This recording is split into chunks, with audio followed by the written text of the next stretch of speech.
ನಾನೀಗ ಹೋಗೋದಕ್ಕೆ ತೀರ್ಮಾನ ಮಾಡಿದ್ದೀನಿ. ಇವತ್ತು ರಾಜ್ಯ ಸರ್ಕಾರಕ್ಕೆ ಪ್ರೋಗ್ರಾಮ್ ನಮ್ಮದು TP ನಾಳೆದೆಲ್ಲ ಇಶ್ಯೂ ಆಗಿದೆ. ನಾನು ರಾಜ್ಯ ಸರ್ಕಾರಕ್ಕೆ ಈಗಲೂ ಹೇಳ್ತಕ್ಕಂಥದ್ದು, ರಾಜ್ಯ ಸರ್ಕಾರಕ್ಕಿಂತ ಹೆಚ್ಚಾಗಿ ಈಗಿನ ರಾಜ್ಯದ ಮುಖ್ಯಮಂತ್ರಿಗಳಿಗೆ ಹೇಳೋದು, ಜನಾಭಿಪ್ರಾಯದ ವಿರುದ್ಧವಾಗಿ ಯಾಕೆ ಹೋಗ್ತೀರಿ? ನಾನು ಇಲ್ಲಿ ಈ ಒಂದು ವಿಷಯವನ್ನು ವೈಯಕ್ತಿಕವಾದಂಥ ಪ್ರತಿಷ್ಠೆಯಾಗಿ ತಗೊಂಡಿಲ್ಲ. 2007 ನಾನೀಗಾಗಲೇ ಮೊನ್ನೆ ಪ್ರಶ್ನೆ ಹೇಳಿದ್ದೀನಿ. ಜುಲೈ 30, 31 ಏನೇನು ಮಾತನಾಡಿದ್ರು ಕಾಂಗ್ರೆಸ್ ನಾಯಕರು, ಇದೇ ಶಿವಕುಮಾರ್ ಅವರ ಸಮೇತವೇ ಅಸೆಂಬ್ಲಿಯ ದಾಖಲೆಗಳಲ್ಲಿ ರೆಕಾರ್ಡ್ ಆಗಿದೆ ಕಲಾಪ. ಅದಕ್ಕೆ ಉತ್ತರ ಏನು ಕೊಟ್ಟಿದ್ದೇನೆ ಅದು ಸಹ ದಾಖಲಾತಿದೆ. ಅವತ್ತು ಇವರೆಲ್ಲರೂ ವಿರೋಧ ಮಾಡೋದ ಹಿನ್ನೆಲೆಯಲ್ಲೇ ನಾನು ಟೌನ್ಶಿಪ್ ಬಗ್ಗೆ ನಿರಾಸಕ್ತನಾದೆ, ಅಲ್ಲಿಗೆ ನಿಂತೋಯ್ತದೆ. ಈಗ ಇವರು 25ನೇ ಇಸ್ವಿಯಿಂದ ಇದಕ್ಕೊಂದು ಹೊಸ ರೂಪ ಕೊಡ್ತೀನಿ ಅಂತ ಹೊರಟವರು. ಅಲ್ಲಿ 100ಕ್ಕೆ 80 ಭಾಗ ರೈತರು ವಿರೋಧ ಇದೆ. ರೈತರು ವಿರೋಧ ಇದ್ದಾಗ ಯಾತಕ್ಕೆ ಕೆಲಸ ಮಾಡ್ತೀರಿ? ಇದು ನಾನು ಕೇಳ್ತಕ್ಕಂಥದ್ದು. ಇಲ್ಲಿ ಇಷ್ಟೊಂದು ತರಾವತುರಿಲಿ ಅದೆಂಥದ್ದು ಈಗ 40 ಕೋಟಿ ಕೊಟ್ಟಿದ್ದೀವಿ ಅಂತಾರೆ. ಎಷ್ಟು ಜನಕ್ಕೆ? ಅಲ್ಲ 18 ಕೋಟಿ 40 ಜನಕ್ಕೆ ಕೊಟ್ಟಿದ್ದೀವಿ ಅಂತ. ಆ ಒಂದು ಭಾಗ ನೋಟಿಫಿಕೇಶನ್ ಏನು ಮಾಡವ್ರೆ ಅಲ್ಲಿ. ಈಗ ಅರ್ಜಿ ಕರೆದಿರ್ತಕ್ಕಂಥದ್ದು, ನೋಟಿಸ್ ಕೊಟ್ಟಿರ್ತಕ್ಕಂಥದ್ದು ಸುಮಾರು 700 ಜನದ ಮೇಲಿದ್ದಾರೆ. 700 ಜನಕ್ಕೆ ಇವು ಇಷ್ಟೆಲ್ಲ ಹಿಂಸೆ ಕೊಟ್ಕೊಂಡು, ಕಾಂಗ್ರೆಸ್ ಪುಡಾರಿಗಳನ್ನೆಲ್ಲ ಬಿಟ್ಕೊಂಡು ಕನ್ವಿನ್ಸ್ ಮಾಡಿ ಯಾರನ್ನೋ ಕರ್ಕೊಂಬಂದು ದುಡ್ಡು ಕೊಡೋಕೆ ಹಂಚ ಕೊಟ್ಟವರಲ್ಲ. ಆದರೂ ಸಹ ಜನ ಬಂದಿಲ್ಲ. ಅಂದರೆ ಇಷ್ಟು ದಿವಸ ಆದರೂ ಅಲ್ಲಿ ಅಭಿಪ್ರಾಯ ಏನಿದೆ ಅನ್ನೋದನ್ನ ಅರ್ಥ ಮಾಡ್ಕೋಬೇಕು. ಬಿಡಿ, ಯಾವುದೇ ಸರ್ಕಾರ ಜನವಿರೋಧಿ ನೀತಿ ಮಾಡಿದ್ರೆ, ಅದರಲ್ಲೂ ವಿಶೇಷವಾಗಿ ರೈತರ ಬಗ್ಗೆ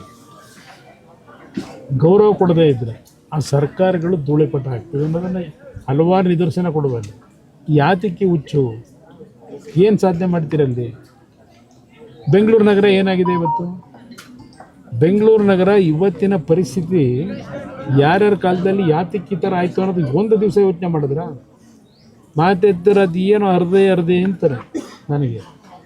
ಇವರೆಲ್ಲ ಅರ್ಧಿದ್ದೇನು ಹಿಂದೆ ಇವರ ಹಲವಾರು ತಪ್ಪು ನಿರ್ಧಾರಗಳು, ಸ್ವೇಚ್ಛಾಚಾರವಾಗಿ ಟೌನ್ ಪ್ಲ್ಯಾನಿಂಗ್ ಇಲ್ಲದೆ, ಯಾವುದೇ ಮಾಸ್ಟರ್ ಪ್ಲ್ಯಾನ್ಗಳು ಇಟ್ಕೊಳ್ಳದೆ ಸ್ವೇಚ್ಛಾಚಾರವಾಗಿ ನಡೆಸೋದಾರಲ್ಲ ಒಂದು 5 ವರ್ಷದ ಸರ್ಕಾರದಲ್ಲಿ.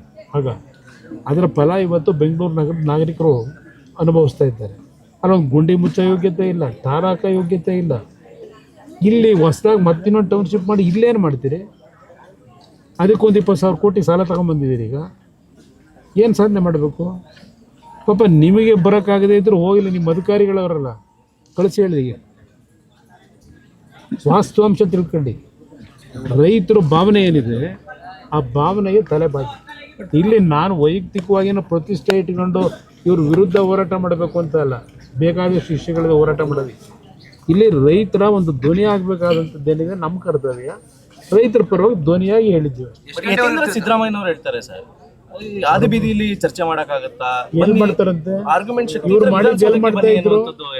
ಇವರು ಸಿದ್ದರಾಮಯ್ಯ ಮುಖ್ಯಮಂತ್ರಿ ಆಗಿದ್ದಾಗ ಎಲ್ಲಿ ನಿಂತ್ಕೊಂಡು ಮಾತಾಡ್ತಾ ಇದ್ರು? ಯತೀಂದ್ರ ಅವರು ಅಪ್ಪಯ್ಯ ನಾನು 6 ಕೊಟ್ಟಿರೋದು 8 ಅಲ್ಲ ಅಂತೇನೋ ಒಂದಿದ್ದು ಫೋನಲ್ಲಿ ಮಾತಾಡ್ತಿರಲ್ಲ. ಎಲ್ಲಿಂದ ಮಾತಾಡಿದ್ರು ಅವ್ರ ಅಪ್ಪನಿಗೆ? ಇವ್ರ ಹತ್ರ ಕಲಿಬೇಕಾ ನಾನು ಯಾವ ರೀತಿ ನಡ್ಕೋಬೇಕು ಅಂತ ಹೇಳಿ? ಜನಗಳ ಮುಂದೆ ಬನ್ನಿ ಅಂತ ಕರೆದ್ರೆ ಜನಗಳು ಬೀದಿಯವರು ಬೀದಿಲಿ ಬಿದ್ದಿರೋ ಜನಗಳು, ರೈತರು. ನಾನು ರೈತರ ಸಮ್ಮುಖದಲ್ಲಿ ನಡೀಲಿ ಅಂತ ಹೇಳಿರೋದು. ಏನು ರೈತರಿಗೆ ಗೌರವ ಕೊಡಬೇಕು ಅನ್ನೋದಿಲ್ವಾ? ಇವ್ರ ಕತೆ ನಮ್ಮನ್ನು ಕಾಣದೇ ಇರೋದ ನನಗೆ? ಇವ್ರ ಹತ್ರ ಕಲಿಬೇಕಾ ನಾನು? ಯಾರ ಹೆಸರು ಹೇಳಿದ್ರಲ್ಲ ಈಗ ಅಪ್ಪಾಯಿಂದು ಸರ್, ರೈತರು ಮಕ್ಕಳು ಕೂಡ ಪ್ರತಿಭಟನೆಗೆ ಇಳಿದಿದ್ದಾರೆ ಸರ್. ನಾನು ಮಧ್ಯಾಹ್ನದವರೆಗೂ ಅಲ್ಲೇ ಇರ್ತೀನಿ ಬ್ರದರ್. 2:30, 3 ಗಂಟೆ ಬೆಳಗ್ಗೆ 10 ಗಂಟೆ ಹೋಗಿ 3 ಗಂಟೆವರೆಗೂ ಕಾಯ್ತೀನಿ. ಇಲ್ಲ 4 ಗಂಟೆವರೆಗೂ ರೈತರು ಏನಾದರೂ ಕಾಫಿ ಟೀ ಕೊಟ್ಟರೆ ಕಾಫಿ ಟೀನು ಕುಡಿದ್ಬಿಟ್ಟು ಬರ್ತೀನಿ. ನಾನು ಬರೆದಿರೋ ಪತ್ರಕ್ಕೆ ಇಲ್ಲಿವರೆಗೆ ಕಮ್ಯುನಿಕೇಷನ್ ಏನೂ ಆಗಿಲ್ಲ. ನಾನು 2 ಪತ್ರ ಬರೆದಾಯಿತು, ಕಮ್ಯುನಿಕೇಷನ್ ಇಲ್ಲ. ಅದಕ್ಕೆ ನಾನು ನೀವು ಕೇಳ್ತಾ ಇದ್ದೀನಿ, ನಿಮ್ಮ ಅಧಿಕಾರಿಗಳು ಯಾರು ಅದೇನೋ ನೋಟಿಫಿಕೇಶನ್ ಮಾಡ್ಕೊಂಡು ಹೊರಟಿರಲ್ಲ ಅವ್ರನ್ನಾದರೂ ಕಳಿಸಿ ತಿಳ್ಕೊಳ್ಳಿ ವಿಷಯನ, ಅದಾದರೂ ಹೇಳ್ತೀನಿ. Thank you.